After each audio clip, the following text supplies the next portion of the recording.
É isso aí, rapaziada, começando o Resenheira Crime aqui pelo nosso canal do YouTube. Vai curtindo, vai se inscrevendo. A gente que tá num novo nicho, num novo caminho agora. E eu tô com a minha nova parceira aqui, Amanda. Muito obrigado por estar aqui comigo de novo. Mais um, vamos pra cima. Vamos pra cima. Rapaziada, o Resenheiro, o canal do Resenheiro aí, vocês que estão chegando agora, já abordou vários temas, né? 6 meses no ar, ali tem André Santos, Bebeto, tem Thelma e Rafa Heck também do DHPP. Tem Enfim, tem você abordando sobre autismo, muito legal o papo, tá? Então tem vários assuntos que você pode maratonar no nosso canal, mas agora a gente entra numa nova era, que é a era criminal. E quando a gente fala de crime, né? A gente fala de polícia, mas a gente também tem que falar de imprensa. Pô? Que a imprensa faz parte, trabalha junto com a polícia ali a todo momento. É uma relação de amor e ódio. É, mas estão juntos. Sempre, é um parceiro importantíssimo. Nós aqui, polícia e eu, imprensa. Estamos juntos hoje na bancada fazendo Resenheira Crime. E do lado de lá, nada mais nada menos do que um grande repórter. Eu, tô muito orgulhoso de estar com ele aqui. Costumo dizer que o Resenheira me colocou à frente de várias pessoas que eu assisti. Vi Bebeto jogar, vi André Santos jogar, acompanhei a Thelma em outros podcasts. E ele que está aqui, acompanhei ele muito na Band. Repórter investigativo, cobriu vários casos. Rodrigo Hidalgo, é um prazer te receber aqui de verdade, meu velho. Prazer é todo meu, Thiago, Amanda.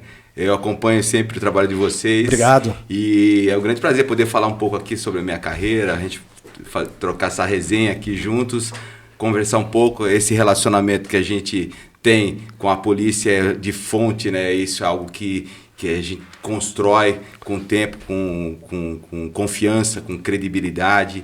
E é o meu dia a dia já há mais de 30 anos atuar na área investigativa, que engloba não só a polícia, a justiça, mas hoje em dia a gente investiga muito em vários setores, na política, na economia, Sim. em cidades, consumidor. Então é um grande prazer estar aqui com vocês para bater esse papo. Prazer todo nosso, cara. Eu te vi muito, né, em vídeo, acompanhei muito, e aí quando você aceitou o convite para vir aqui, eu falo, Resenheira me dá várias oportunidades de estar de frente com pessoas que eu gosto, pessoas que eu acompanho, e você eu acompanhei muito mesmo, um grande repórter, uma grande referência aí para muita gente, certamente, que está começando, né? Você que é repórter investigativo, eu que fui produtor policial, né? O Alan Covas que fez esse link, um abraço para você, Alan. Aliás, acho que é o episódio que o Alan tá mais envolvido, né? Esse, é verdade, você, eu né? vim através do você Alan veio através também. do Alan, foi não vou falar entrevista, batemos um papo, você do lado de lá e do lado de cá, hoje minha parceira de bancada, e a gente tá aqui de frente ao Hidalgo. De frente com o Rodrigo Hidalgo. Rodrigo, é um bate-papo, não é uma entrevista, né? É uma resenha leve, uma resenha solta, e a gente quer saber, né? O Resenheira nunca vai perder essa coisa de contar histórias. E a gente quer saber como que o jornalismo entrou na sua vida. Então, eu quando era criança e adolescente, como muitos até hoje em dia, tinha um sonho de ser jogador de futebol. Sempre gostei muito de futebol e jogava, e torcedor. Torce pra que time? Palmeirense. Palmeirense. Hoje nós estamos em maioria! E aí tentei joguei até os 17 anos no salão e assim, e na minha casa o jornalismo já se fazia presente por conta do meu falecido irmão Fernando Hidalgo, quem eu presto aqui uma grande homenagem, porque além de irmão, de parceiro, era um grande jornalista, uma referência que eu tinha. Que legal. E admiração. Era repórter, trabalhou muitos anos no impresso, e trabalhou no diário, no extinto, né, Diário Popular. O famoso Dipo. Dipo, Revista Exame. Então, ali, eu quando pequeno já frequentava a redação do Diário Popular e ficava encantado com aquele ambiente, né? O fechamento, pescoção, às vezes ia à noite, né, todo mundo na máquina de escrever, naquela correria, aquilo me encantava, né? Tem uma aura ali. Tem, toda uma hora, o repórter chegando, correndo com a matéria, conversando com o editor, o horário de fechamento, aquela agitação toda, né, que eu percebia que não havia uma rotina, cada dia era uma situação diferente. E aí, vendo vários segmentos ali, o pessoal de economia, de de esportes, polícia, aquilo já foi me encantando. Então, naturalmente, ali quando eu vi que futebol era e seria difícil, encaminhei para fazer jornalismo. Entrei na PUC, aqui de São Paulo, em 1992. Poucos meses de faculdade, aquela questão ainda de jovem, eu falei, preciso arrumar algum estágio, algum lugar para trabalhar. O primeiro lugar que eu peguei o telefone, eu liguei na Agência Estado, e de forma até ingênua, né? Eu falei, olha, atendeu uma pessoa, eu não sabia que era o chefe lá, Amadeu Nadeu. Falei, eu queria fazer um estágio aí, eu sou estudante de jornalismo, meu nome é Rodrigo, eu estudo na PUC, entrei esse ano na faculdade. Ele respondeu de forma imediata, olha, estágio eu não tenho, mas você quer aprender? Eu falei, quero. Então, amanhã, 6 horas da manhã aqui. Pô, eu fui logo cedo. E aí comecei a aprender, que é numa das funções que eu acho que é fundamentais dentro do jornalismo, que é o começo de uma reportagem, que é a rádio escuta, que é a apuração. Foi onde eu comecei. Você começa a apurar, começa a aprender a fazer uma reportagem. Seu primeiro registro foi apurador? Foi. O meu também, meu primeiro registro apurador na CNT Gazeta. 190, gente, ratinho, mas bem. Vai lá. Porra. E aí comecei a trabalhar, assim, a aprender e a ajudar. Com 3 meses de trabalho, não recebia nada, era uma espécie de estágio mesmo, né? Também falecido e um grande jornalista, o Amadeu Nadeu, ele, o mesmo que atendeu ao telefone, que me deu essa oportunidade, disse, você quer trabalhar na Jovem Pan? Eu falei, pô, a Jovem Pan sempre foi, né, uma referência dentro do jornalismo, né? Eu falei, claro. Ele disse, então eu vou conseguir ir lá para você fazer um teste. Eu fui, fiz o teste e aí, né, fui aprovado, comecei a trabalhar.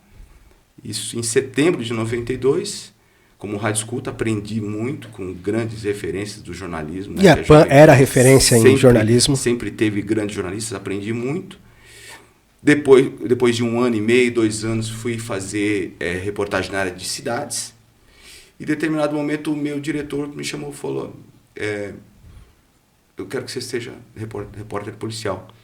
Até então eu tinha dúvida, né? Porque como eu gostava muito de esporte, que eu queria... E estava na PAN? Estava na PAN. A PAN era referência dentro de jornalismo e esporte também. Também. E aí eu fiquei meio assim, mas aceitei e não me arrependo até hoje, porque eu percebi depois que os profissionais que trabalham no esporte, como se envolvem um pouco, eles deixam um pouco de lado a paixão. Eu falei, como eu sou tão apaixonado por futebol, então... Não perco a paixão. Não perco a paixão. E vi o quanto é encantador também e quanto é importante, né, para a sociedade, que essa função de você reportar, infelizmente, é algo que acontece, são crimes... O índice de criminalidade sempre cresce, né, nas grandes cidades. São Paulo é a maior do país. Então é algo que a gente lamenta, né, claro, que essa situação ocorra. Aumenta o número de roubos, furtos, homicídios. Homicídio houve queda nos últimos anos. Isso é muito importante. Mas o nosso trabalho de fiscalizar, de divulgar as ações da polícia, de reportar, é fundamental e é de interesse, né, público. Então, por isso que essas reportagens, elas, nos telejornais, por exemplo, elas sempre estão no primeiro bloco, porque chama a atenção das pessoas, envolve o cotidiano das pessoas. Hoje em dia a gente tem um grande problema, que é o roubo de celular. Todo mundo preocupado quando sai na rua, sabe que são ações rápidas, que os bandidos chegam já em busca. Que isso é uma, na Baixada do Glicério ali, vários ali. Uma carteira, né? Sim, então, hoje sim. Um banco. Hoje sim. Não é simplesmente o aparelho. Um banco, um arquivo, tudo que sua tem, vida, né? Tá aí. Tudo que tem aqui. E isso provoca outros crimes, né? Como latrocínio.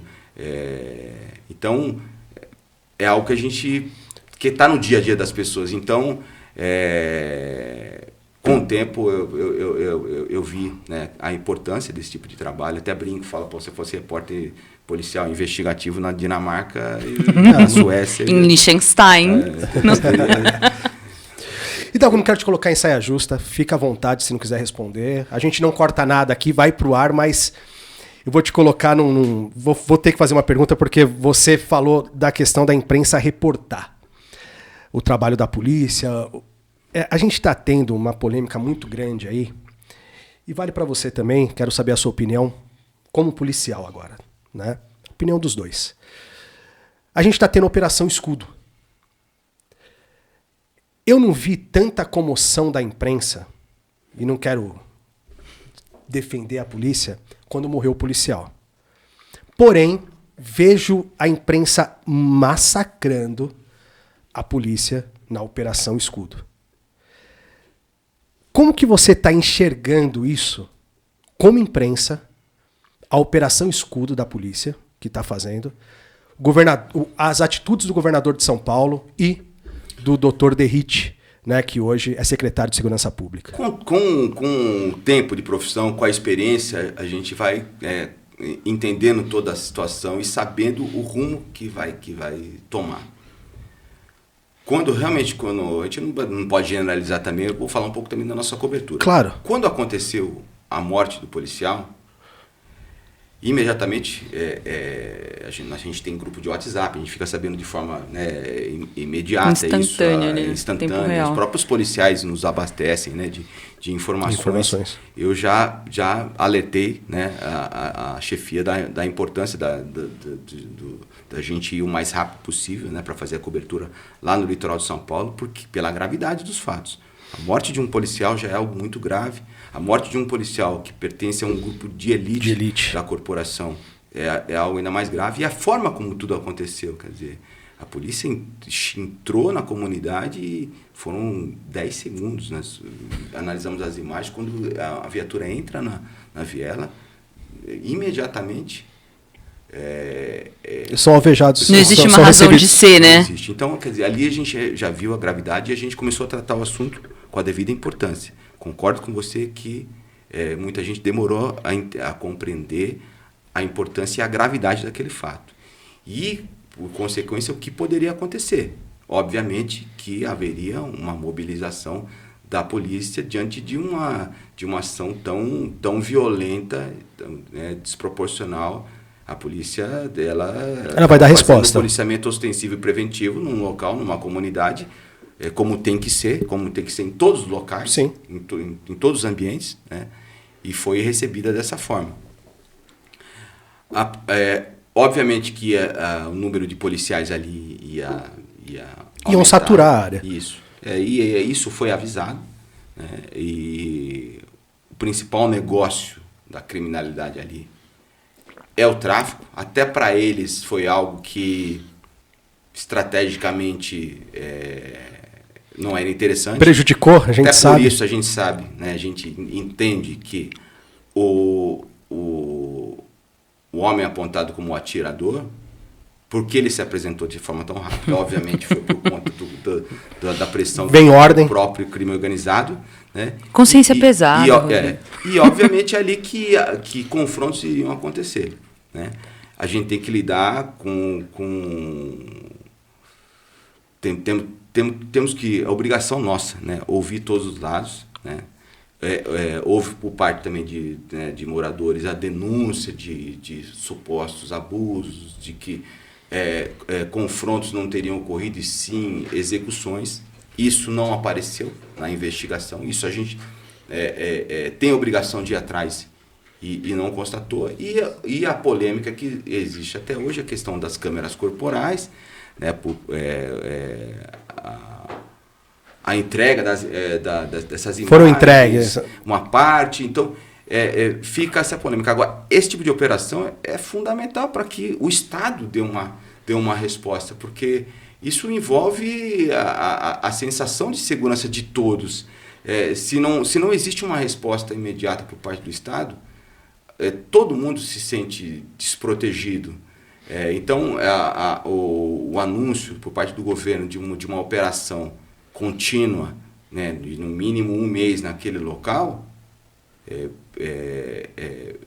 eu acredito que é salutar, que é importante para toda a sociedade. Sem dúvida. Então, no caso da nossa cobertura TV Bandeirantes, das emissoras do grupo, Rádio Bandeirantes, na minha avaliação, foi uma cobertura sóbria nesse sentido, de ouvir todos os dados e não só... E deixar para que a justiça investigue. Exatamente, porque, obviamente, a gente tem que trabalhar com um oficial, com aquilo que é passado pelas autoridades e dar credibilidade, porque são profissionais que representam o poder público, que representam o Estado, ouvir o outro lado e colocar isso, né, de forma imparcial, mas, de um modo geral, também entender o que a sociedade pensa sobre esse tipo de ação. Quer dizer, a gente teve ali, depois, um outro ataque de fuzil contra uma policial. Contra uma policial que estava... Exato. Que estava numa padaria às 6 horas da manhã. Agora, há poucos dias, um policial federal, baleado, internado ainda em estado grave. Delegado. Então, quer dizer, a situação no litoral é gravíssima. E a gente sabe o motivo. Não é de hoje, desde 2014.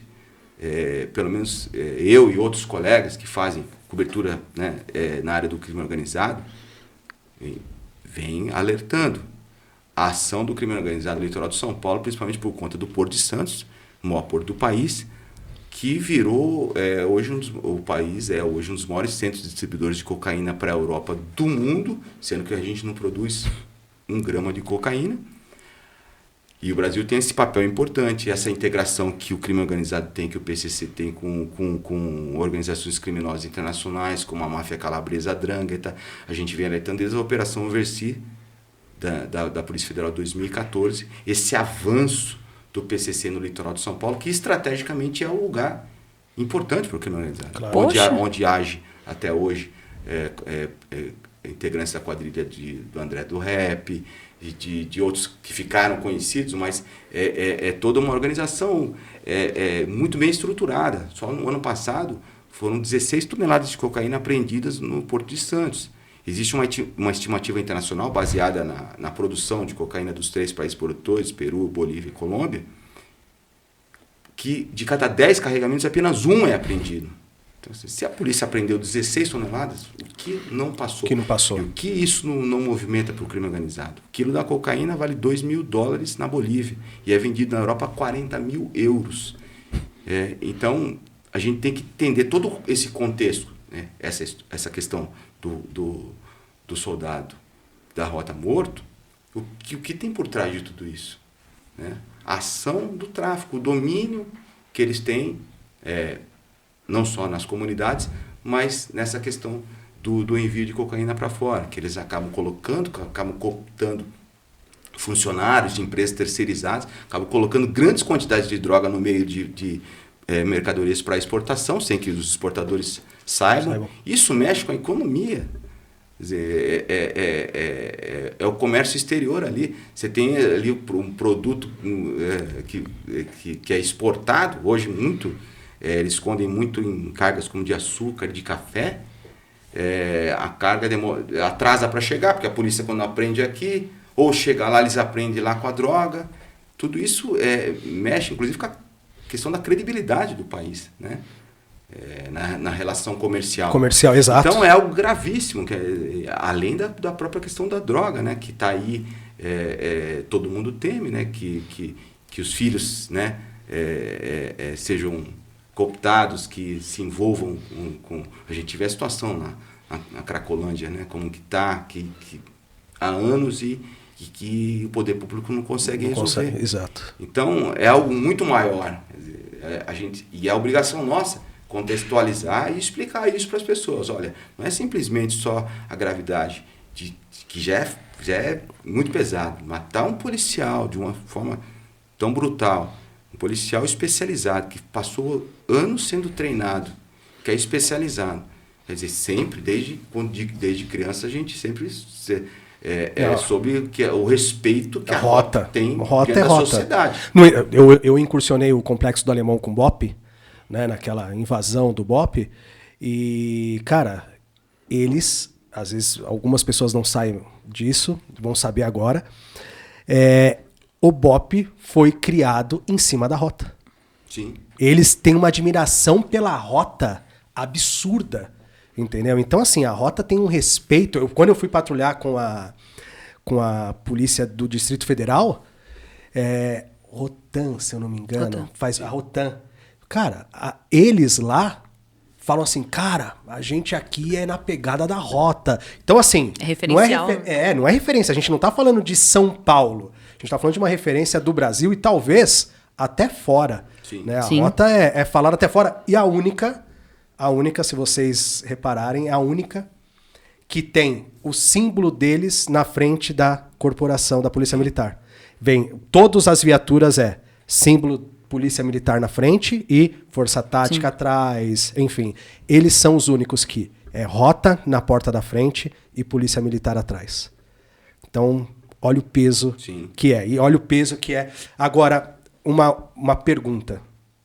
Será que essas denúncias que não foram comprovadas, aonde tem familiar, tá tendo tortura, tá tendo isso, tá tendo aquilo, também não parte de uma pressão do crime organizado para que a imprensa faça uma pressão e isso chegue no governador, no secretário de Segurança Pública, para que haja uma pressão para que eles retirem a polícia de lá, para exatamente o quê? Tá tomando prejuízo no tráfico, tá tomando prejuízo na exportação, né? Claro, isso é óbvio. Inclusive o próprio ataque contra aquela policial,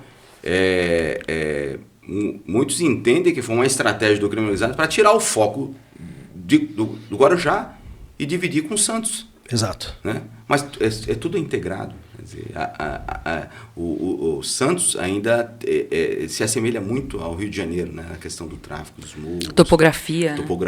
Tem o lance quando eu estava no Rio também, uma pergunta até. Tem um lance do que...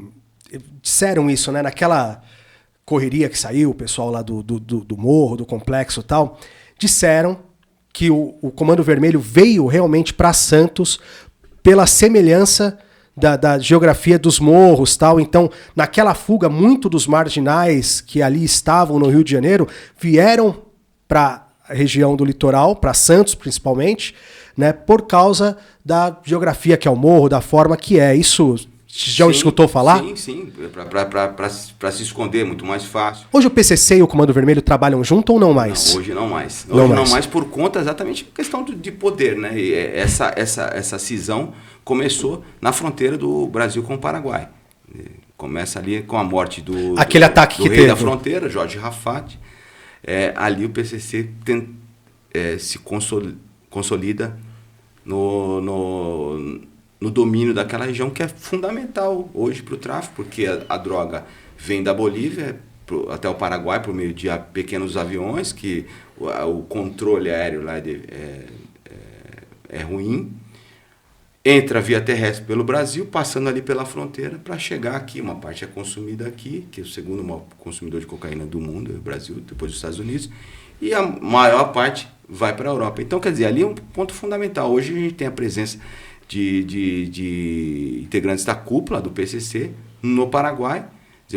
É um problema para o país vizinho, porque os presídios hoje têm uma grande quantidade. Existe lá até uma rivalidade com a organização criminosa local chamada Clã Rotella, com mortes, com casos violentos em presídios.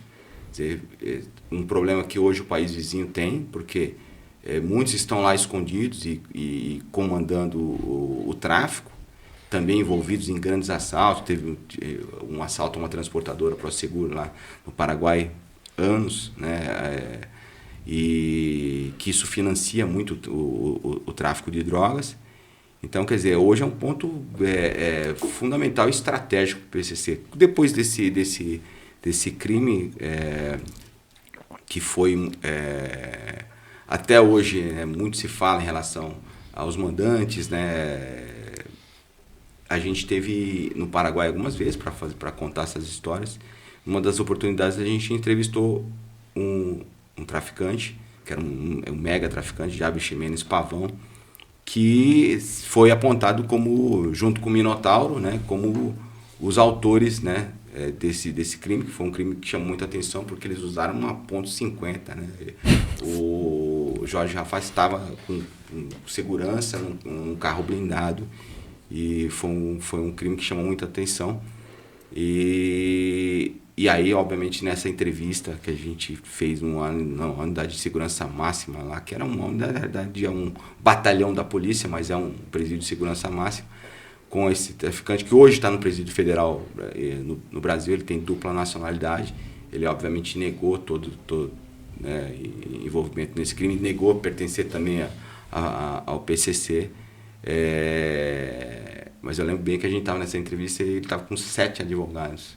Né? E uma das advogadas, a principal advogada dele, Laura Cassusso, foi depois executada na fronteira por conta dessa disputa, dessa briga que ainda acontece. Hoje o PCC e Comando Vermelho são rivais. São rivais. O PCC hoje está em todo o Brasil ou ainda só em São Paulo? Não só em todo o Brasil. Está fora do Brasil? Desculpa, São Paulo, né? Ele está em todo o Brasil ou o PCC é forte só em São Paulo ou não? No Rio tem essa disputa PCC e Comando? No Rio é diferente. No Rio existem outras facções, sim. Comando Vermelho, Amigo dos Amigos, Amigo dos Amigos, sim, Terceiro Comando e por aí vai. Exatamente por questão geográfica, ali não existe o predomínio do PCC. Mas o PCC está presente hoje em várias partes do mundo, inclusive na Europa, entendeu? Portugal, um outro país também que tem essa preocupação, que já detectou a presença de integrantes do PCC lá, exatamente nessa aproximação com as organizações internacionais, por conta do recebimento da cocaína que sai daqui da América do Sul. O que eu vejo de diferencial, principalmente entre o PCC e as outras facções, é que o PCC conseguiu profissionalizar. Né? Eles conseguiram escalonar o crime organizado para uma outra esfera. Então, eles perceberam que a partir de um determinado momento não adianta... É o tráfico que te dá dinheiro, ok. Vai ser seu carro-chefe? Vai. Só que você precisa estruturar. Que aí na lavagem de dinheiro. E aí eles começaram a fazer investimentos em outras áreas. Eles começaram a formar pessoas. Hoje eles estão infiltrados em tudo. Em todos os segmentos. E são na política? Sim. Não. Imagina. Eu tenho que perguntar. Imagina, não tem não. Eles estão em todos os segmentos da sociedade. E assim, se você parar pra pensar... vamos falar de Itamaraty. Deve ter. Entendeu? Todos os lugares, cara. Quem garante que não, né? Não tem como você garantir. E eles começaram a entender que conforme você infiltra pessoas ali, você tem domínios maiores. Sabe jogar War? Sim, desde os 4 anos. É o que os caras fazem. Entendeu? Tá. Essa, pra mim, é o grande diferencial do PCC para as outras facções. Por isso que as outras facções ficam locais e o PCC expandiu. Porque eles conseguiram ter essa visão de diversificar esses investimentos, né? Segmentar para outros nichos e a partir disso eles têm mais domínio porque eles formaram pessoas, né? Eles trabalharam a base, né? Já que a gente falou de futebol, eles trabalharam da base para criar essa estrutura que se tem hoje. Esse mês, o mês de agosto, 2023, o PCC completa 30 anos. Eu lembro muito bem quando lá no passado, até começo da minha carreira, quando começou a se falar do PCC em presídios, principalmente onde ele foi criado, em Tremembé. O poder público demorou muito para reconhecer. Eu lembro que o antigo secretário da administração penitenciária, nas entrevistas, tentava ridicularizar, dizendo que aquilo era uma invenção da imprensa, que o PCC não existia. Eles sabiam que uma organização criminosa estava sendo criada. Naquele momento, para defender os direitos dos presos, reclamando da questão de superlotação, de abusos. Começou dessa forma. E ele foi crescendo. Quando o governo viu o tamanho que foi ganhando, tomou medidas que talvez não tenha sido... Talvez não foram... elas só fortaleceram. Começou a isolar, começou a mandar para outros estados, misturou com sequestradores internacionais envolvidos em grandes sequestros que passaram muito know-how para essa liderança do PCC. Estratégias que depois se mostraram ineficazes. E agora, recentemente, de 2021, se eu não me engano, esse isolamento da liderança em presídios federais, que não tem histórico, né, de fuga nem de rebelião, você conseguiu se controlar. Mas o PCC já havia se fortalecido nas ruas. E a liderança que antigamente era só nos presídios, hoje está distribuída pelas ruas. Está mais difusa, né? Exato. Você acompanhou os ataques, Sim. certamente os dois. Perguntar disso. Né? Um deles, eu tava... 2006 foi o que mais chamou... não, sem dúvida. O mais impactante. Que diz a lenda que o nosso governador Alckmin sentou na mesa para negociar. E aí vocês ficam à vontade para falar. Quem não assistiu, vale a pena procurar Salve Geral. Filmaço. E que te dá toda a noção, né? Trocando nomes ali, usando nomes fictícios, de como foi o panorama geral de 2006. Rodrigo, eu queria te fazer uma pergunta justamente sobre isso. A gente sabe, né, que o PCC está aí com 30 anos já, cumprindo esse ano, mas eu queria saber de você, pela tua visão do jornalismo, principalmente no viés do homicídio, tá? Como foi o impacto de 2006 nesse sentido, dos ataques. Nos números a gente enxerga, né? Mas números são manipulados também, né? No Tropa de Elite a gente já enxerga Maré 1 e Maré 2.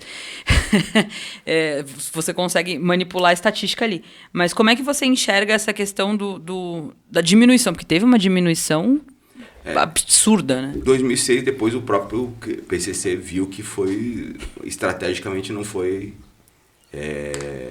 interessante. Aquele clima de medo que se tornou, né, na sociedade, teve um determinado dia, até por conta também da forma como alguns veículos de comunicação, a forma que esses veículos, né, se posicionaram e trataram a informação. A informação, aquilo provocou pânico na sociedade. Você tinha São Paulo virou uma cidade fantasma. Exato. Era 6 horas da tarde. Não tinha ninguém na rua. As bolas sitiada. A partir dali existe uma mudança, né, no PCC, na estratégia, que é exatamente o começo da estratégia de ganhar as chamadas biqueiras, os pontos de tráfico, que eram distribuídos. Cada biqueira tinha um dono e ali ele agia. O PCC viu que ali era um negócio. E nas comunidades, os homicídios, basicamente, a maior parte, sempre aconteceu em comunidades e sempre por motivos fúteis. Quer dizer, em bares, as pessoas discutiam por um motivo besta, né? Muito por conta também de embriaguez, ou também uso de drogas. Mulher, e cometiam homicídios. O crime organizado, quando começou a se estabelecer, começou a colocar ordem, disciplina, né?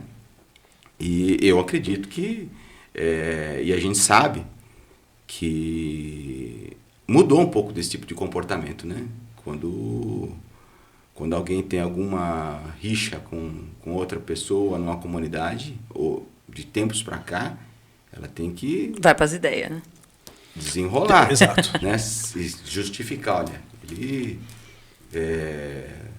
assediou minha filha, assediou minha esposa, ou seja, praticar um homicídio numa comunidade não era algo tão banal, tão simples assim. Por quê? Porque um homicídio atrai o quê? A presença da polícia no local, que investiga esse tipo de crime contra a vida, um crime gravíssimo, crime hediondo.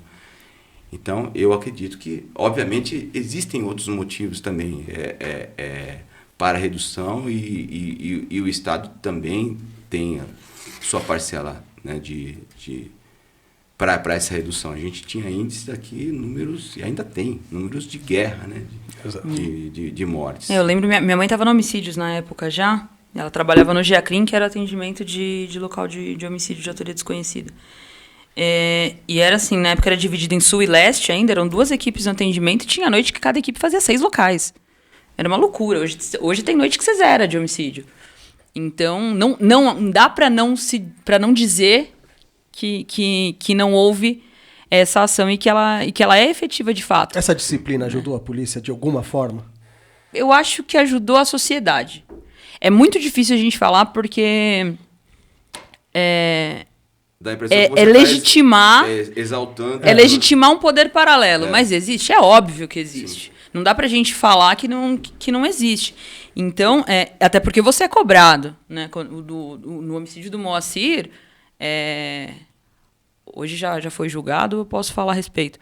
Mas no homicídio do Moacir, o executor, o autor, ele age arbitrariamente, ele age sem autorização e ele não era um cara bobo.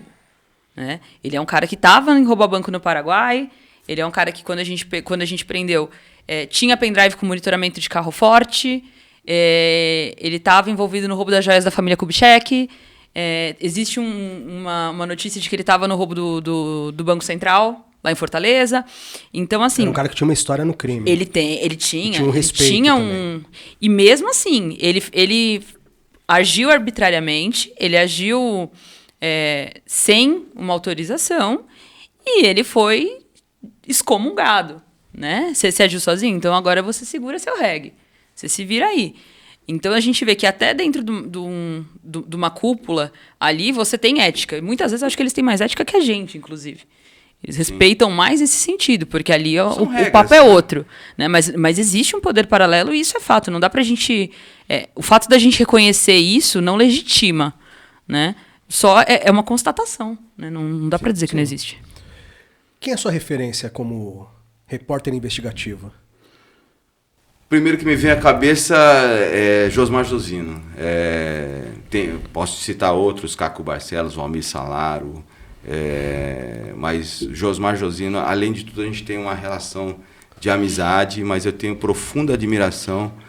Foi junto com a Fátima Souza, uma outra grande jornalista, porque estou querendo trazer ela aqui. Muita admiração. Foram os primeiros a Traremos. Falar da existência do PCC.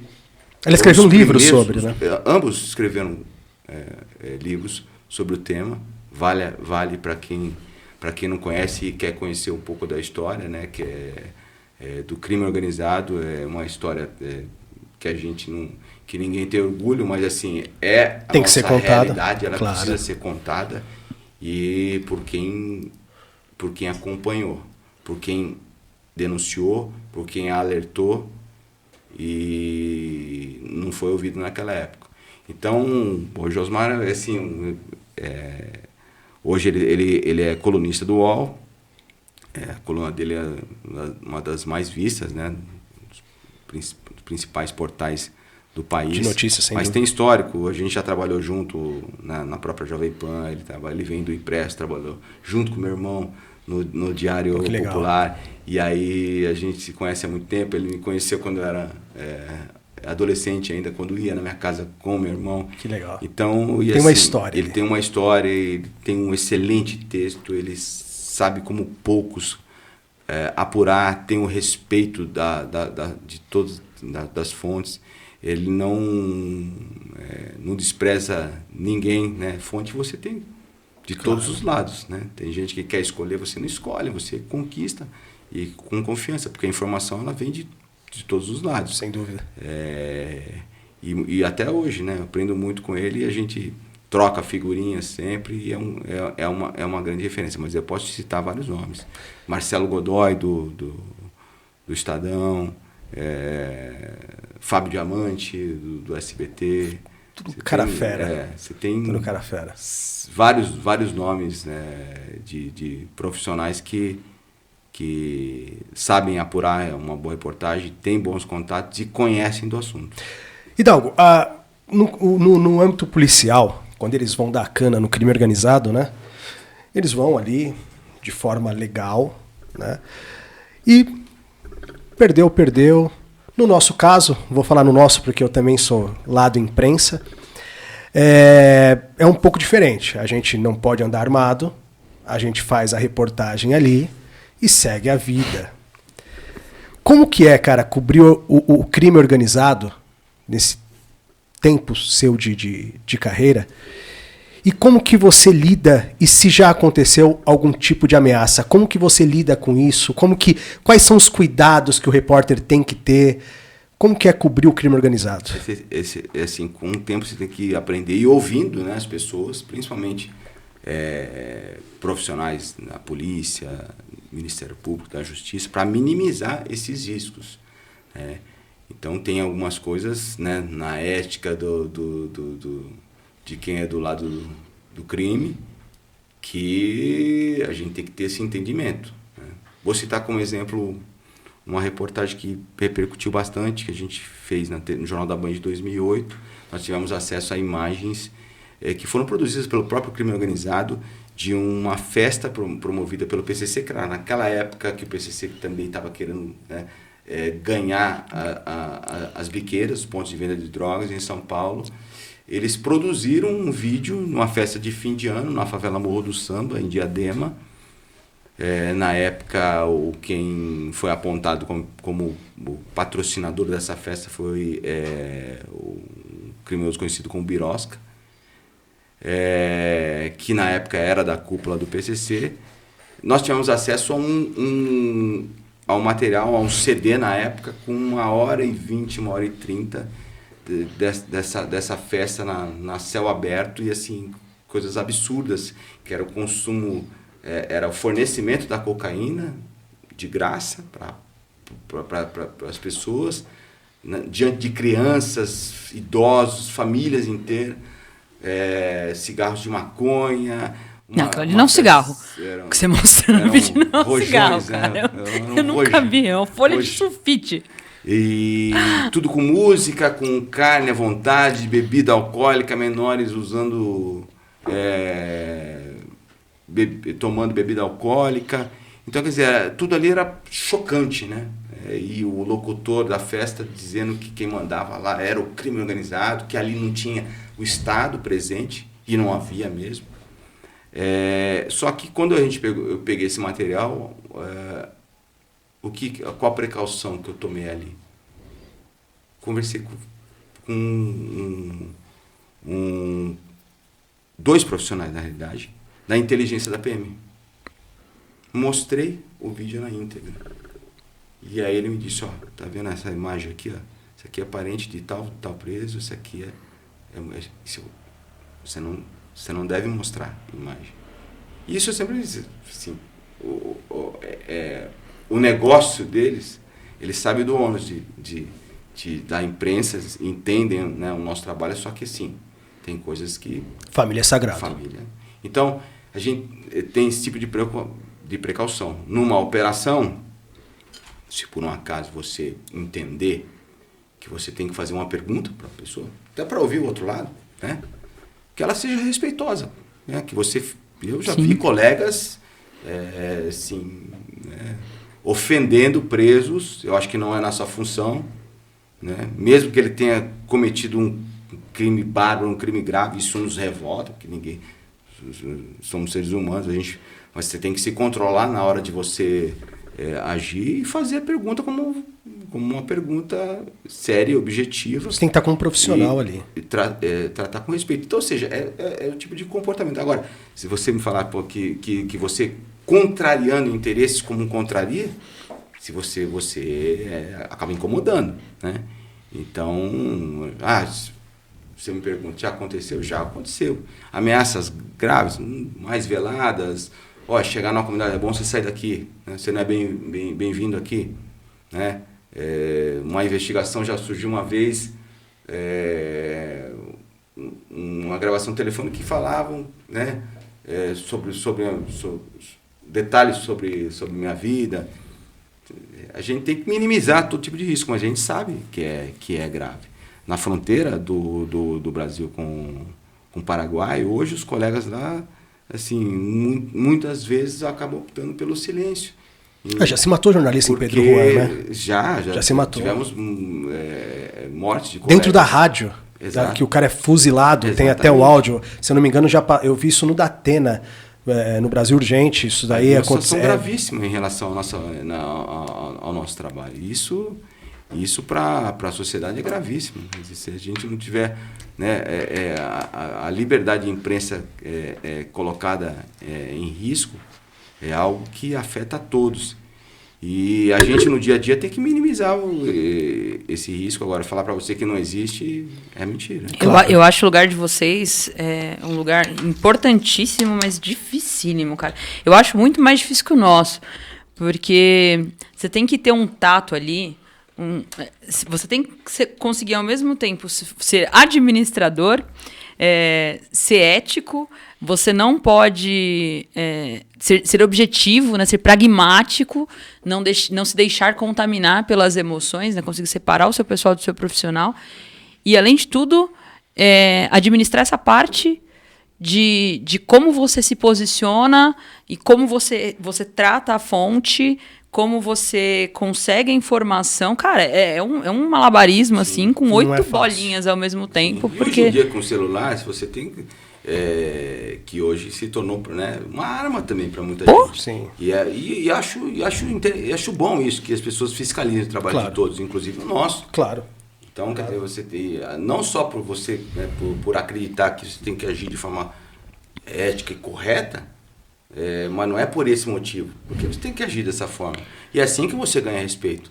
Assim como, por exemplo, acontece quando um mau policial, ou quando o policial pega um caminho de desvio, é bom você deixar sempre bem claro que é o seu trabalho também. Sim. Denunciar e contar aquilo. Existem gente boas em todas as profissões. Exatamente. Então, quer dizer... boas e ruins em todas as profissões, né? A pessoa, você vai ter respeito quando a pessoa fala, pô, se um policial foi... recentemente a gente fez, os policiais, uma denúncia e com imagens policiais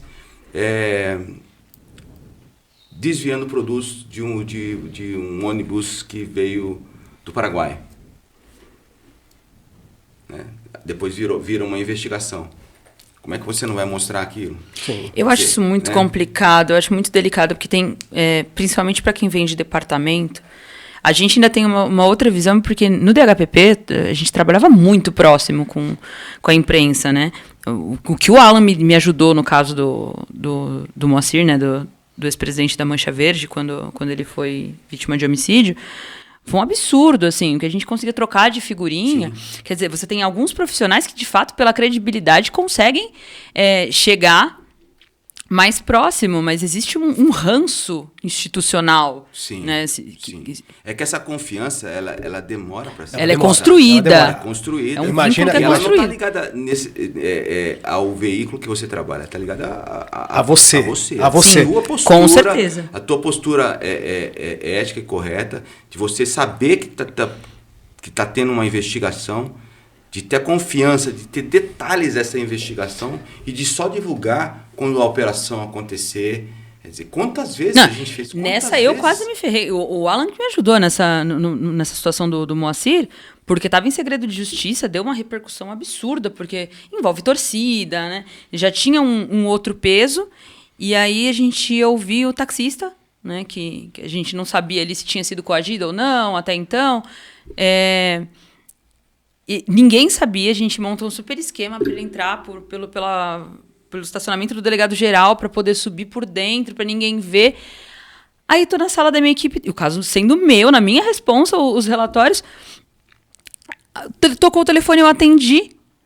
Era um repórter da Record, se eu não me engano, alguém da redação da Record me perguntando se era verdade que o taxista ia ser ouvido às 8h30 da noite.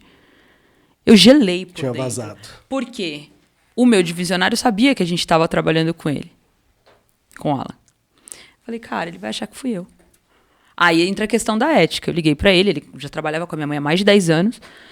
Nessa parceria, já existia. Eu falei, cara, me salva. Alguém vazou informação, alguém daqui de dentro vazou informação. E é a minha cabeça que vai estar a prêmio se eu não souber quem foi. E não assim, a Record tinha uma certa exclusividade, porque ele estava passando muita informação pra gente. E eu falei, me ajuda, porque você sabe que este colega não foi ético. Ele simplesmente passou uma informação por outro caminho que a gente não fazia ideia e me prejudicou consideravelmente, né? E aí, depois a gente conseguiu apurar quem foi, mas até você provar que não foi você... Difícil. O que é de mais importante, poxa, eu brinco, eu falo assim, que fonte não se revela nem sob tortura. E você tem o direito de preservar a fonte. Porque é algo tão sagrado, é algo tão...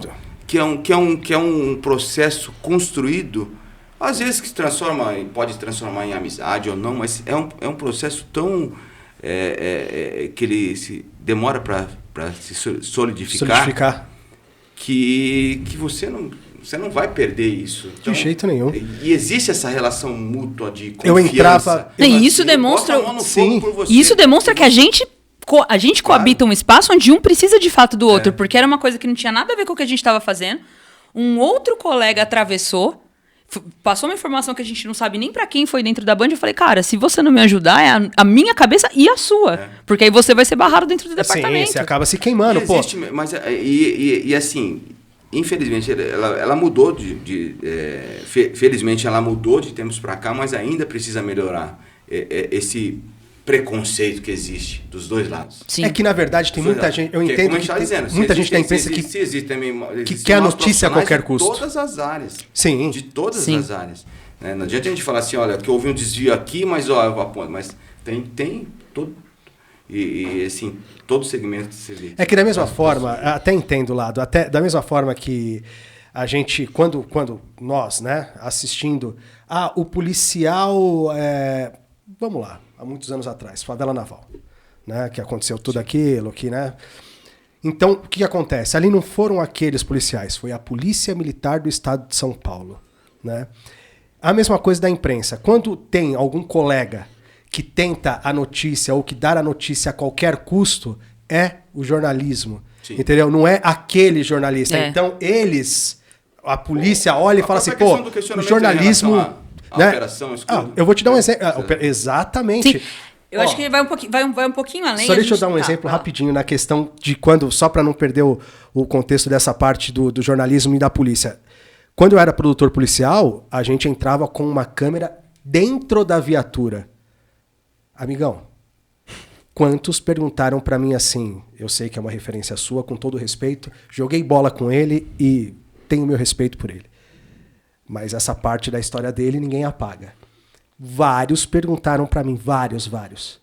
E aí, você vai escrever um livro igual o Caco Barcelos? Falei, de jeito nenhum. Então, assim, difícil. É algo que eu não estava ali para poder ver coisas e depois escrever um livro como ele fez. Né? Com todo respeito à história que ele tem no jornalismo. Então, isso é algo que, às vezes, barrava a gente de ter acesso. Quantas vezes eu não cheguei em batalhão e os policiais estariam assim, ó, de cara fechada e você explicando para eles o programa, que era o Câmera em Ação, que era da Media Land, que passava na Record. E, cara, ter que conversar, explicar, e mostrar, e criar o vínculo de confiança. Exatamente, né? Porque assim, o cara nunca me viu, eu tô lá como imprensa, então essa barreira, essa resistência inicial que é muito complicado. Acontece. E depois, com o tempo, a gente foi fazendo o quê? Pegando confiança. Soube de operações, que eu não vou citar, operações 3 meses antes, que eu ainda estava na fase do grampo, né? Até acontecer, operações grandes. Então, assim, é algo que se conquista. Desculpa, Amanda, ter te cortado. Não, relaxa.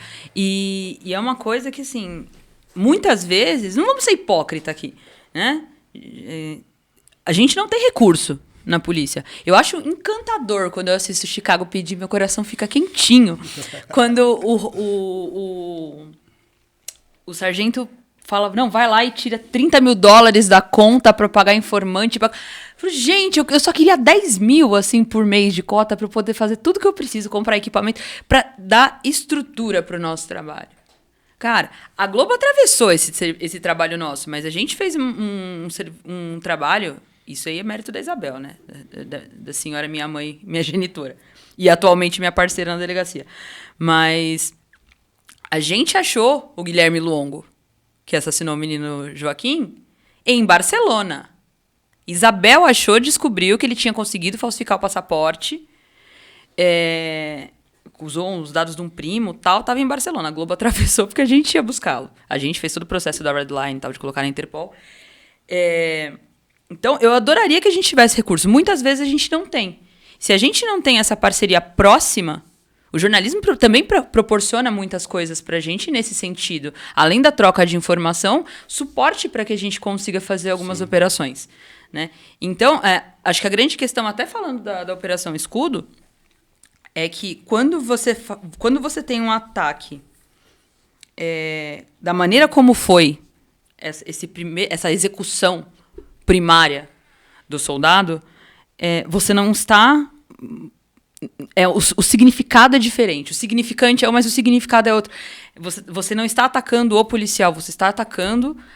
Ali estamos falando no nível do secretário de Segurança Pública. O Estado. Você está atacando o Estado. E se o Estado não dá uma resposta proporcional, aí assim, você dá uma resposta proporcional. Você está sendo abusivo. Né? Você está sendo truculento. Você está oprimindo, você está sendo opressor. Você não dá uma resposta, você é covarde. E nesse sentido, eu fiquei orgulhosíssima do atual secretário, do Derrit. Não, o Derrit é muito polícia. Porque eu tinha minhas dúvidas. Eu tinha minhas dúvidas porque, assim, é um cara que eu admirava, mas a gente sabe que o sistema, a máquina te moe, né? E ela te molda muitas vezes. Mas ele não... eu vou falar, eu acompanhei o Derrit na rota. Quando eu vi que ele tinha virado secretário de Segurança Pública, eu falei assim, o cara... é um puta polícia. Já vinha como deputado federal. Já vinha, mas na hora que ele assumiu esse cargo, eu falei, cara, a polícia de São Paulo tá respaldada. Mas estamos bem servidos hoje. Eu vou te falar, o governador que não teve o meu voto, eu não quero entrar no âmbito de política, mas não teve meu voto, né? Porque eu tava naquela, mas também o PT também eu não queria. Mas enfim, eu não votei, eu 99 geral, né, na eleição. Foi uma das eleições mais difíceis que eu tive desde que eu voto. Mas assim, hoje, analisando o trabalho dele como governador de São Paulo, eu votaria... Se ele continuar nesta pegada, ele tem meu voto numa próxima eleição.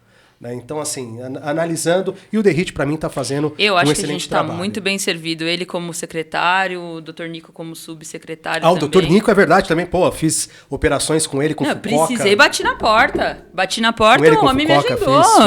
O homem me recebeu. Ele é acessível. Ele é um cara muito acessível. Ele cuida dos policiais dele. A gente vai falar um pouco também, que você acompanhou, caso Nardoni. Você acompanhou de ponta a ponta. Né?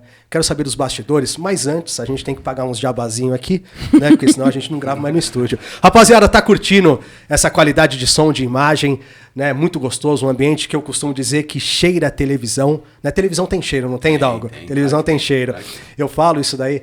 E aqui cheira a TV, galera. A gente tá no estúdio Elipse, aqui no Tatuapé. Você que quer gravar seu podcast, tá o endereço do Instagram deles aqui. Entre em contato com o Chicão e fala pra ele, vi no Resenheira e quero desconto, que o Chicão vai dar um baita desconto pra vocês, aí você gravando aqui no estúdio Elipse. E o café, ó... O café é uma delícia, né? E além de cheiro de televisão, tá com cheiro de hambúrguer hoje também, viu? Então, quando a gente fala de hambúrguer, a gente fala de hamburgueria de rua, que é o melhor hambúrguer da Zona Leste de São Paulo, galera.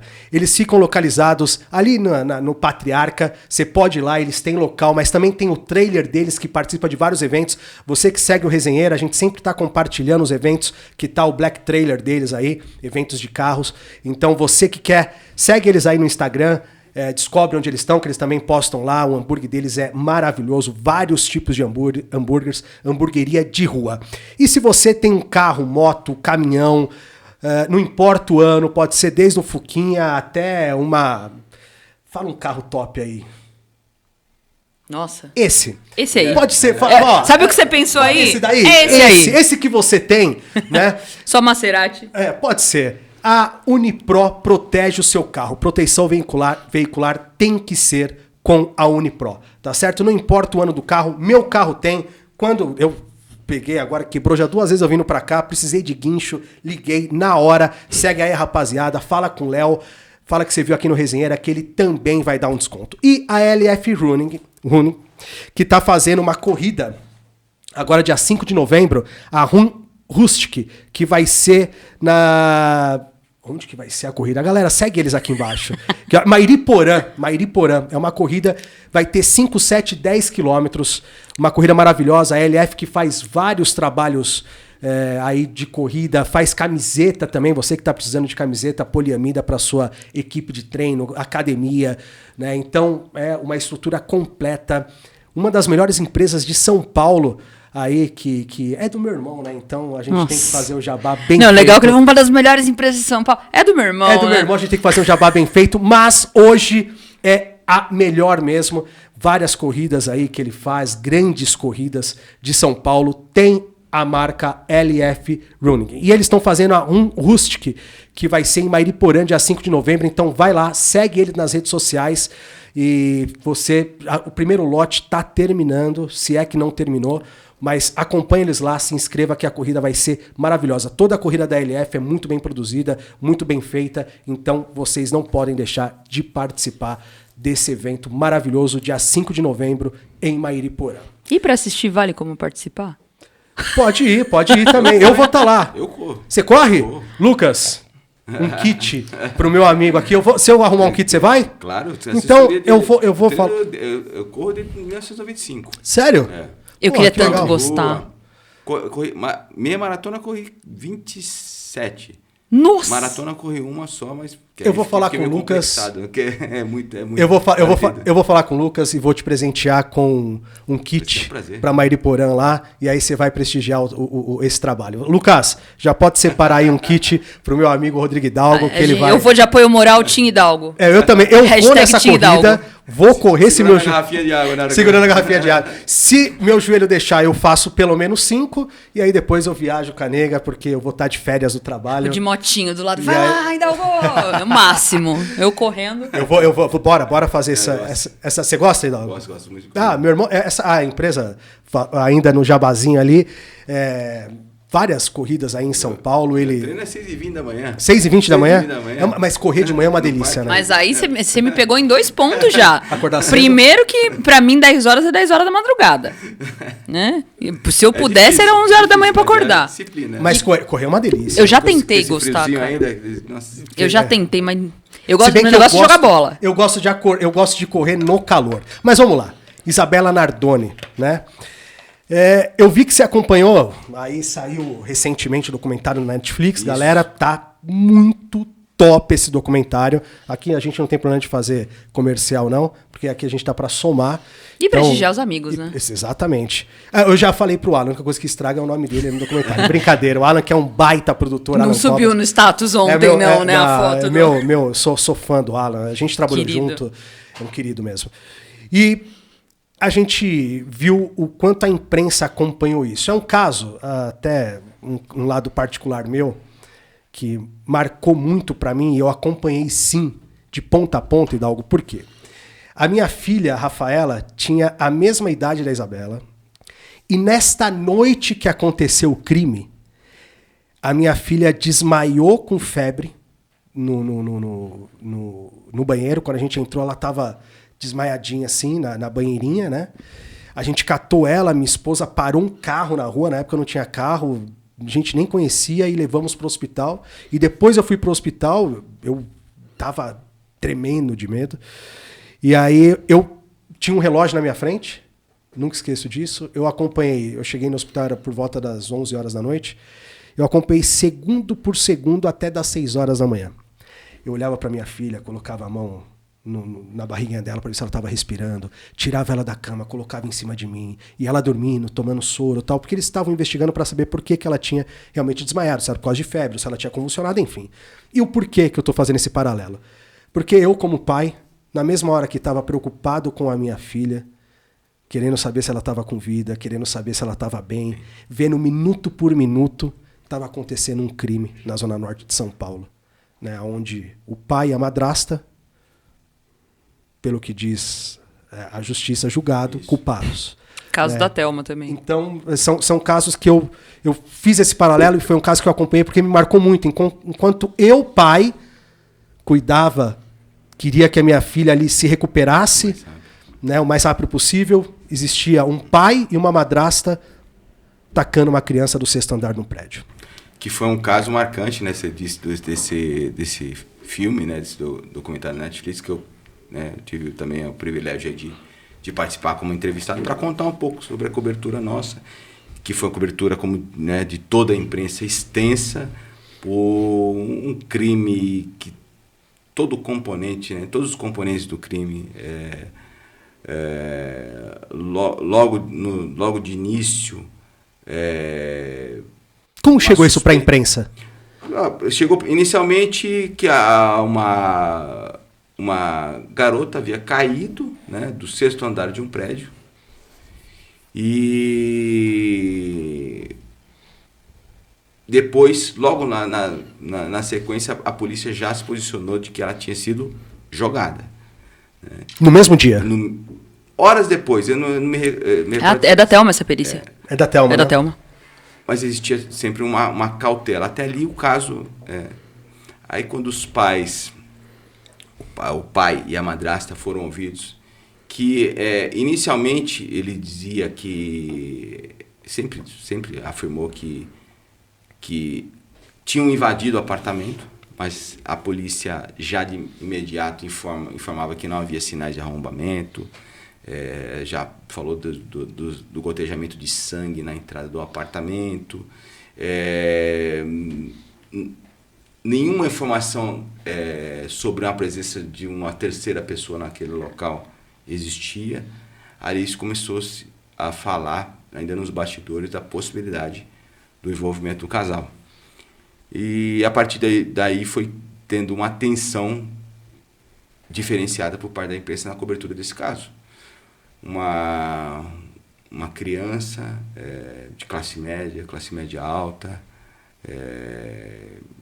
o drama da mãe que perdeu a filha de uma forma tão trágica. A menina estava com o pai, com a madrasta, para passar o fim de semana e perde a vida dessa maneira. Então, a partir dali, começou, quando os dois foram ouvidos, na presença de advogados, já com um corpo de advogados, aquilo já chamou a atenção, né, de todo mundo.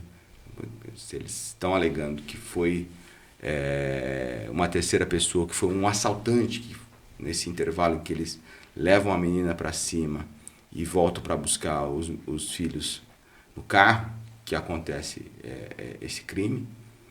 Então, quer dizer, ali já começou até o mistério, a dúvida e a suspeita, tudo isso, todos esses componentes, um local na zona norte de São Paulo, um condomínio de classe média alta, isso já voltou a atenção da imprensa, que começou uma cobertura extensa que se iniciava nos primeiros telejornais da manhã e passava pelos programas de entretenimento e assim... E diante dessa cobertura... Virou um show. Diante dessa cobertura maçante, intensa, né, da imprensa, foi um assunto que passou a ter uma comoção, um interesse astronômico. Assim. As pessoas só falavam sobre isso. A televisão o tempo todo, as emissoras de rádio... Teve algum momento jornais, marcante nessa cobertura para você? Assim, aí o que acontece? Começa esse tipo de cobertura que ele só termina no último telejornal. Existe uma busca e uma disputa da imprensa Pelo furo. Né? E a gente, no nosso caso, foi a obtenção de imagens da família no shopping, né? Nos momentos que antecederam, os vídeos. Que ela está no carrinho, no mercado e tal. Não havia ali nenhum indicativo de nenhuma discussão, situação de tensão, nada. Estavam em família, imagens que mostram uma convivência normal de crianças, a relação entre os irmãos, a relação da Isabela com a madrasta. Não havia nada diferente, mas foi algo ali que a gente apresentou durante essa reportagem. No caso da Globo, foi a entrevista exclusiva com o casal. Então, quer dizer, existia, né? E isso se estendeu até depois do julgamento, né? Com a ida deles para presídios, né, que é chamado presídio de celebridades, onde havia outros presos também, o comportamento deles no presídio. Então, Tremembé, né?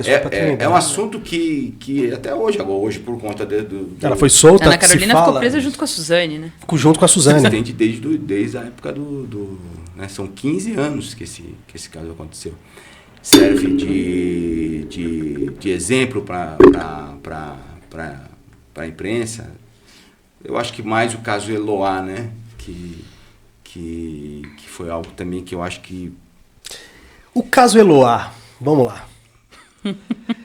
Pô, eu sou imprensa, mas não tem como. Às vezes acontecem umas coisas na nossa área que a gente fica meio que puto da vida. O caso Eloá acho que foi a maior série de erros. Não, eu quero... Esse foi o maior aprendizado para todos. Mas vamos lá. Eu já falei desse caso com o episódio quando a gente contou a história do Aqui Agora, aqui com o Ivo Morgante, e veio o meu chefe de reportagem, que foi o Mário César, foi o meu primeiro chefe de reportagem e tal. Cara, a atitude da Sônia Abrão em tentar negociar. Aquilo foi assim, dentro de uma sucessão de erros, parecia que ali estava para terminar a situação, e aí a Sônia tenta entrar como... tudo pelo... saca isso que às vezes a polícia fica puta com a gente da vida? Uhum. O lance dela ter falado no telefone com o cara, e aí pela televisão ele viu o posicionamento dos policiais. Você não achou pra mais aquilo, Hidalgo? Tudo já começou, tudo desde o início já teve muita coisa. Jamais poderia durar 5 dias. A nossa proximidade do local é algo que foi grave. Sim. Em determinado momento, o Lindenberg sai na janela e dispara um tiro. A gente estava num terreno ao lado, a gente se joga no chão. Não sabe para onde ele atirou. Então, era um risco. A gente tinha que haver um isolamento maior. A nossa própria presença ali é óbvio. A gente quer fazer o registro das imagens, captar melhor a imagem, mas é algo que não podia ser dessa forma. Logo, quando os primeiros contatos começaram a ser feitos com a casa, eu recebi o telefonema do meu diretor na época de jornalismo, dizendo que, em hipótese alguma, a gente faria contato lá. Eu não tomaria também essa atitude, sabe? Eu não acredito. É difícil falar dos colegas. Eu critico. Por questão ética, assim, a gente também pode ter um pouco de corporativismo, mas assim, eu não faria, né? Isso é fato, não faria. Porque você deu luz aí, deu importância pro sequestrador naquele momento, né? Deu voz a ele para algo que não teria um retorno que a gente pudesse imaginar o que poderia acontecer. Não, e você está enveredando. Nossa função não é negociar. Ela está enveredando por uma seara que ela não sabe. Ela está abrindo a caixa de Pandora. Que recurso ela tinha naquele momento para agir como negociadora, para saber o que ele ia falar e como ela se portaria no ar. A gente não estudou para isso, para ser negociador. Cada um existe uma unidade especializada da polícia chamada GAT. E que tem histórico de casos e que com um término, né, positivo. Que, aliás, a gente tem que trazer o recorte aqui, com as vítimas sendo libertadas e os sequestradores presos. Sim. E esse caso, infelizmente, não terminou dessa forma. Então, foi toda uma... Houve um conjunto de erros. Uma sucessão de erros. Mas virou um caso referência, porque a partir do caso Eloá, houve uma transformação sistêmica na maneira como se abordava o gerenciamento de crise em São Paulo. Sim. Né? Tudo não poderia ter durado 5 dias, a imprensa não poderia ter feito o que fez. A tendência não era durar tanto tempo assim. A ideia não era, mas a chance, cada dia que se passava, a chance de dar errado era maior. Né? E acabou de uma forma trágica. Né? Mas eu vi ali como uma atitude infeliz do produtor, né? Que fez esse contato, e da Sônia, mesmo trabalhando na área, mesmo sendo da área, eu acho que... Eu não vejo assim, eu acho que... E conversando com você, Hidalgo, eu vejo que você também não analisa desta forma, e olha que você é um grande repórter, ele fez grandes reportagens, e até Repórter-esso, né? Reportagem você ganhou o prêmio. Prêmios internacionais. Então, assim... mas conversando com você aqui, o que eu percebo é que não é a qualquer custo. Não é por qualquer número, não é pelo Ibope, e sim pela informação correta, de forma limpa. Para informar. Entendeu? Para informar. E a gente percebe que o seu trabalho é muito limpo. Conversando com você aqui. Você precisa ter essa responsabilidade. Porque ninguém vai lembrar do teu prêmio ESSO, dos teus grandes furos. Se você cometeu um deslize, cometeu um erro, a primeira coisa que vão lembrar... É isso. A Sônia Abrão hoje é lembrada pelo quê? É da barrigada, do erro que você cometeu. Nesse caso, foram... e não foi só ela, outros veículos também ligaram e conversaram com ele, fizeram entrevista.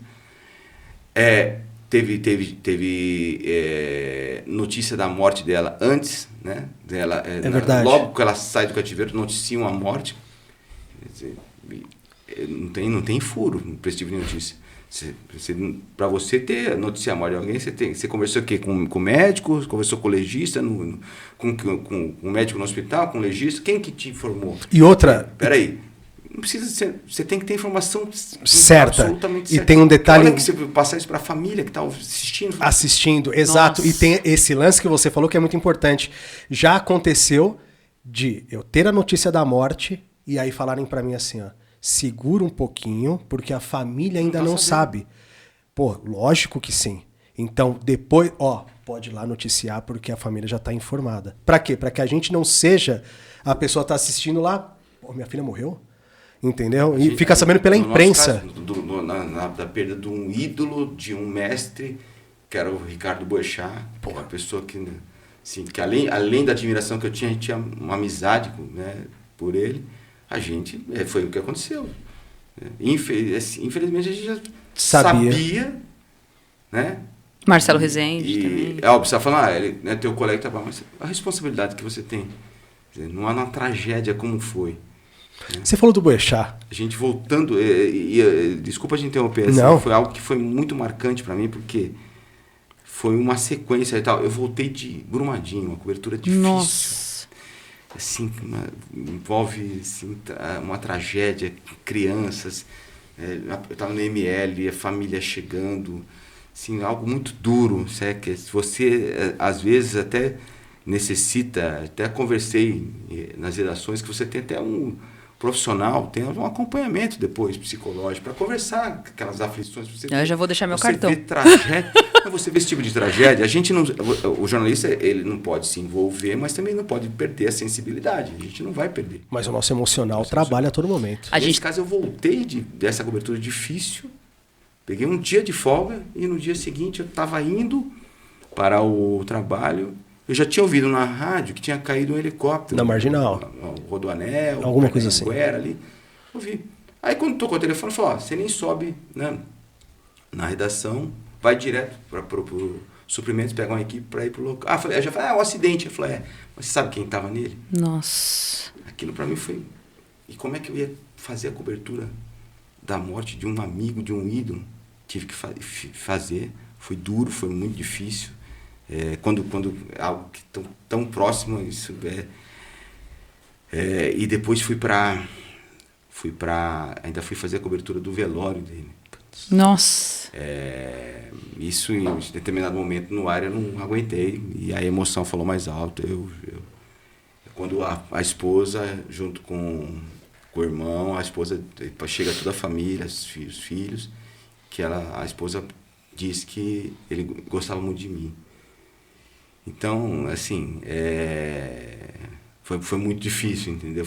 Então, a gente tem que ter responsabilidade em tudo, né, cara? Porque a gente... isso aqui, cara, tem um peso... As pessoas precisam ter um pouquinho mais de sensibilidade. Isso aqui pode ser... Isso aqui é uma arma. É uma arma. Né? É uma arma. Você pode, dependendo do que você falar, do que você reportar, você pode destruir, você pode acabar com a vida de uma pessoa. Então, é uma responsabilidade... Você pode acabar com a sua vida. É uma responsabilidade muito grande.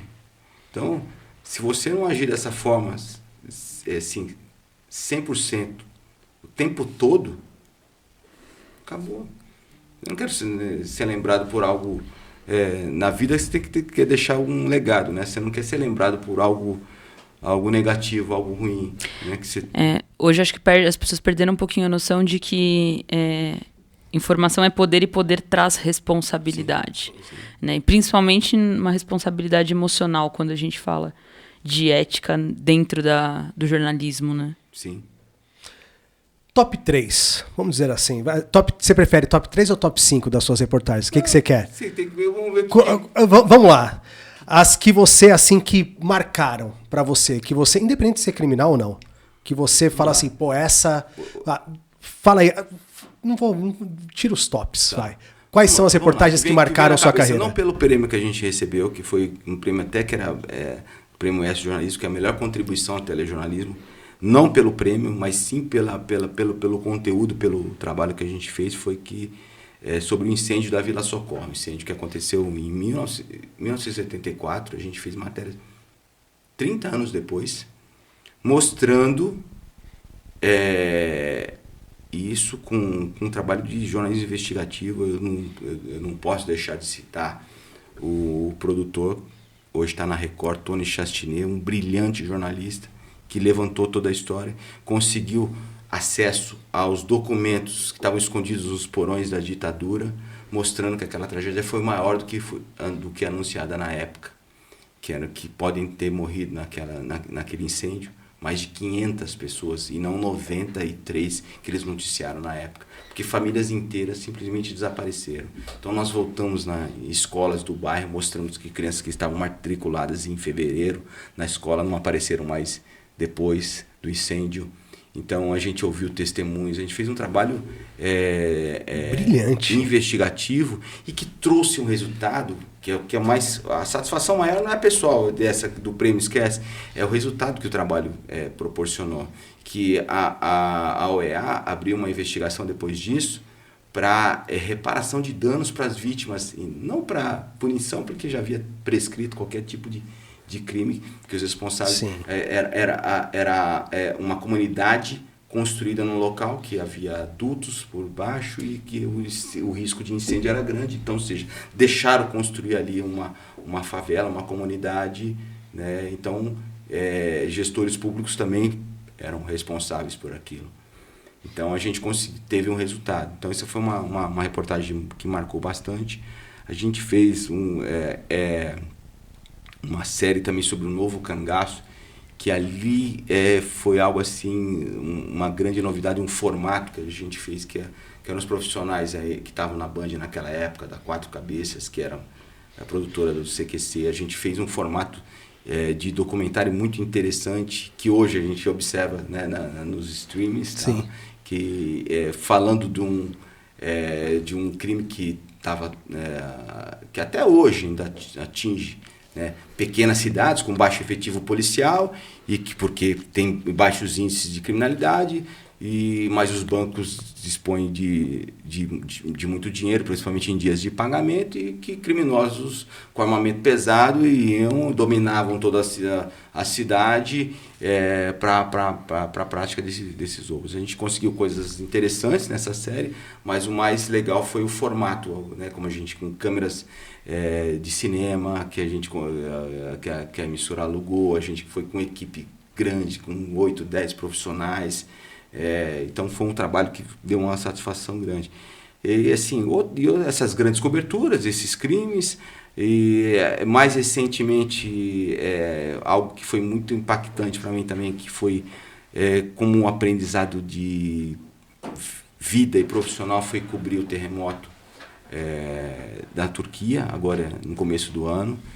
E da Turquia, um terremoto que atingiu duramente a Turquia e a Síria, mais de 50 mil pessoas morreram. Foi uma experiência de vida assim, forte, porque todo lugar que a gente ia, a gente via um prédio abaixo, e a esperança das famílias no encontro de sobreviventes, e os corpos sendo retirados, todo aquele ambiente. Cenário de guerra, né? Cenário de guerra, e a gente dormindo junto com o pessoal do Corpo de Bombeiros do Brasil, que foi lá para ajudar, que são guerreiros, bombeiros de São Paulo, do Espírito Santo, de Minas Gerais. Assim, mais admiração que eu já tinha pelo trabalho deles, que eles ajudaram bastante. Eram profissionais de vários países, um trabalho humanitário assim, espetacular. A gente ficou junto, toda a dificuldade que eles tiveram a gente teve também. A gente passou frio, temperatura. Nas 2 primeiras noites a gente ficou em barraca, a céu aberto, na área do aeroporto, porque todos os prédios, quase 90% dos prédios daquele local onde a gente estava, Kahramanmaraş, tinha um ruído. Então a gente tinha que dormir. E assim, as 2 primeiras a gente estava com um saco de dormir que suportava até menos 5 graus. Estava fazendo menos 9. Sim, sabe? Então, via realmente toda a dificuldade, a alimentação, toda a gente, né, barrinha de cereal, aquela coisa. E vendo todo aquele sofrimento, né? E vendo muita gente ajudar, porque é um fenômeno. Eles estão sobre 3 placas tectônicas, fenômeno natural. que vez ou outra eles enfrentam, e aquele foi devastador. Então, algo que, né, que trouxe também você volta para cá, que você começa a, né, valorizar cada coisa que a gente não... De você chegar em casa e ter uma refeição quentinha ali. Eu lembro até que eu não brinco, que até, assim, é óbvio, né? A gente entende. Quando eu estava ali passando frio, sem acesso ao banheiro, nada, num grupo de condomínio no WhatsApp, reclamando que estava sem água quente no condomínio, algo que seria resolvido em 2, 3 horas.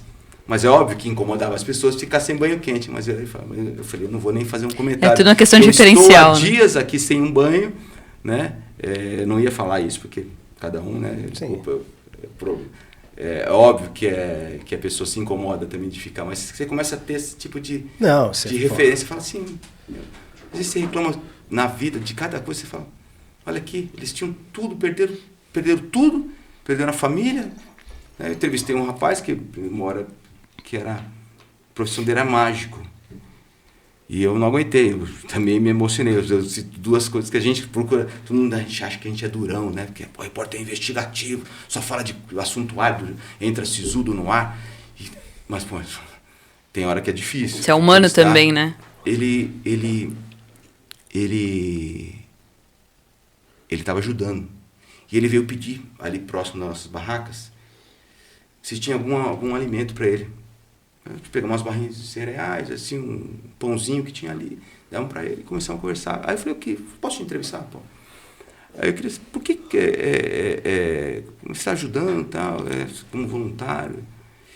E aí ele contou que tinha perdido 17 pessoas da família. Meu Deus do céu. 17. De pessoas contando parente de 2º grau, tudo. Eu falei, como é que se reúne força para ajudar nesse momento?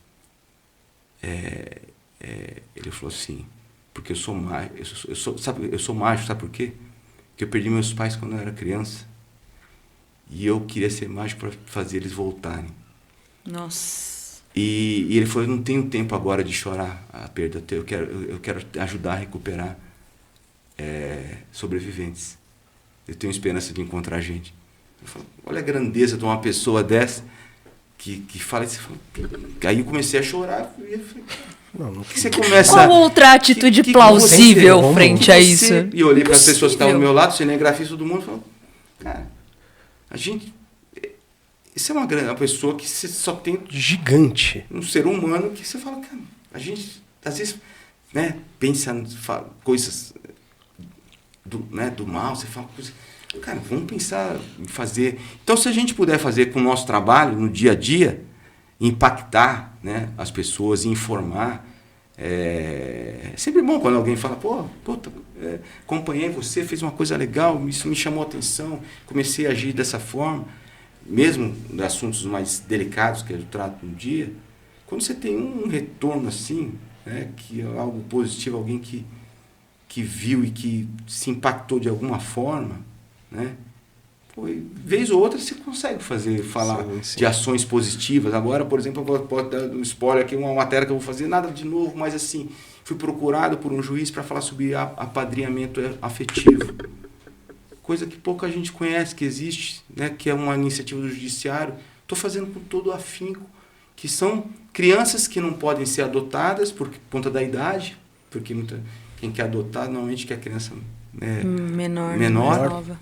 E que elas, quando completam 18 anos, elas precisam sair do abrigo e muitas saem. O que acontece? Elas são acolhidas por quem? Os homens pelo tráfico, as mulheres pela prostituição. Então, porque não tem nenhum apoio. E aí se estabelece com isso uma relação afetiva, que não é financeira, tá? de famílias que adotam essas crianças como padrinhos afetivos. E aí pegam essas crianças no fim de semana, nas férias, vão para o cinema, vão almoçar, vão jantar, fazer atividades, e estabelecem um vínculo com a criança. Que legal. Quer dizer, você tem que falar de coisas só negativas. Não. É interessante a gente procurar também falar de coisas positivas e incentivar os outros a fazerem também o bem, né? Com certeza. Muito legal. Muito legal. Porra. Bom, o papo tá bom. Tá uma delícia. Mas a gente vai encerrar por aqui hoje. Vamos marcar uma segunda parte. Vamos correr dia 5 de novembro. História, hein? Vamos Rapaz. correr junto dia 5. Foi um Tem grande muita prazer, história. viu? Prazer Passou tudo, muito rápido, Passou né? rápido, né? Passou rápido. Quando o papo é gostoso, passa rápido rápido. mesmo. Rendeu, hein? Rendeu. Obrigado por trazer tanta experiência pra gente, tanta informação. Obrigado por enriquecer o nosso projeto, o respeito com a gente de vir aqui. Né? Você sabe que começar um projeto não é fácil, você sabe o quanto é difícil, Claro. o quanto às vezes as pessoas acabam até desacreditando. Ah, não, tá começando agora, ainda não vou. Né? Mas Deixa você- eu tomar corpo. Deixa eu tomar corpo. Depois de tomar né? corpo, você não precisa dos Aí amigos. depois eu vou, né? E você com todo o respeito, toda a atenção que você teve comigo numa conversa aí. Cara, até falei pra minha esposa, falei, pô, olha que simpatia do Hidalgo, né? Fiz questão de Não, eu mostrar. até pedi, era para ter sido antes da gravação. Você entende, a gente- sabe a correria nossa, Sim. né? Daquilo que eu falei lá que eu admirava no trabalho do meu irmão, é o que acontece, a gente não tem rotina. É normal. A gente não sabe o que vai fazer amanhã, né? Não tem como se programar o que vai. Então, a gente podia estar na gravação E eu aqui, acho seu que telefone tocar, tem um factual e você tem que sair. Esse que é o grande barato. É o tesão por da isso que eu parada. gosto do jornalismo, porque assim, cada dia é um dia diferente, cada dia você está com um lugar. E trocar com as pessoas é o maior ganho que a gente tem. Entendeu? Então por que eu vou agir de forma diferente? Por que eu não vou tratar com respeito colegas que fazem um trabalho tão brilhante como vocês fazem? Obrigado. Se tudo é uma troca, a gente só ganha. A gente trocar, a gente Vamos só trocar ganha. isso. É, Muito bacana. E eu te acompanho e te vejo. E é muito legal hoje estar de frente aqui, te conhecer. Se tivesse sido antes, eu também não estava aqui ainda. Você não estaria aqui. É verdade, tudo tem que ser. Tudo é no momento Tudo certo. tem seu momento. Né? Como que a galera te encontra nas redes sociais, Hidalgo? Então, eu sou uma pessoa que precisava ser mais ativo nas vezes, mas é assim, nas redes sociais, até por conta dessa correria toda, mas eu tenho o meu Instagram que é rhidalgo73, aí já revela o ano que eu nasci. Entregou a idade. Do Twitter, né? O X agora, né? É o X, né? É. Mudou. Gente, olha, pra você vê como eu sou bem informada dessas coisas. É Tô o nem mesmo sabendo. também, rhidalgo73, e Facebook, é uma rede mais antiga, Rodrigo Hidalgo de Oliveira. Deixo também meu e-mail, que é o corporativo, que é o da Band, rhidalgo@band.com.br, mas hoje muitos, né, utilizam o Instagram, rhidalgo73, e aí o pessoal está sempre respondendo, assim, o pessoal que acompanha, né, o trabalho, tem todo o prazer em responder. Às vezes a gente faz até amizade com... cara. Conquista fontes, né? Não é? Faz amizade e troca um pouco, né? Que é importante. Muito legal. Muito obrigado mais uma vez. Que prazer. Ficou grande, muito gigante o Resenheira hoje, mais uma vez. E obrigado por estar aqui comigo de novo. Como Tamo sempre, junto. sempre enriquece essa nova etapa, esse novo projeto, esse novo nicho, né? E vocês que querem conhecer mais coisas aí, sabe quem a gente também fez logo no comecinho aqui do Resenheira, que eu acabei esquecendo e não posso deixar de falar dele. Sou fã dele também. Vanderlei Nogueira. Nossa, trabalhamos juntos. Vanderlei Nogueira, Trabalhamos juntos. provavelmente na PAN, né? Sim, de 92 a 2005. Vanderlei Nogueira veio aqui, Referência. contou a história dele do começo. Referência de jornalista e repórter. Porque ele sempre enfatizou isso, a paixão que ele tem pela reportagem. Não, Vanderlei Nogueira, gigante, foi brilhante. Ele contou a história que quando ele começou. Quem fez a ponte entre a gente foi a filha dele, a Patrícia Rizzo, que eu trabalhei com ela. Eles são daqui da Ele é da Zona Leste, ele é da Leste. E aí foi muito legal, foi um bate-papo muito gostoso também. Então, vocês que querem acompanhar aí, tem Vanderlei Nogueira, André Santos, tem Bebeto, foi um dos primeiros convidados aí também, gigante, aceitou logo de cara você participar de uma resenha com a gente. Por aí você vê a credibilidade do profissional. E aí a gente tem várias pessoas, são 6 meses contando história no Resenheiro. Então, vai curtindo, vai se inscrevendo. Muito obrigado por todos os comentários, seja crítica, seja elogio, são sempre bem-vindas, tá bom? Chicão, mais uma vez, obrigado. Elipse Studio, mais uma vez aí, sem palavras, por toda... Hidalgo com H. Hidalgo com H, tá aqui embaixo. Exatamente. A mágica da TV, coloca o endereço aqui embaixo, Chicão. A TV é uma mágica que é inexplicável. Mais uma vez, Hidalgo, obrigado. Todo o nosso máximo respeito por você. Galera, Muito semana obrigada. que vem tem mais um Resenheira. Valeu. Valeu, até a próxima. bate-papo é conteúdo de primeira. Vem pra resenheira, que a rua é a fronteira. Tipo os jogos do campinho, sem camisa e os com chuteira. Tem bastidores do esporte, rap, funk, também samba. É tipo ideia de barzinho, nós desenrola, a gente manja. De cultura, de política, polêmica, é TV que a gente ama. Vem pra resenheira, mano, que a gente tanca.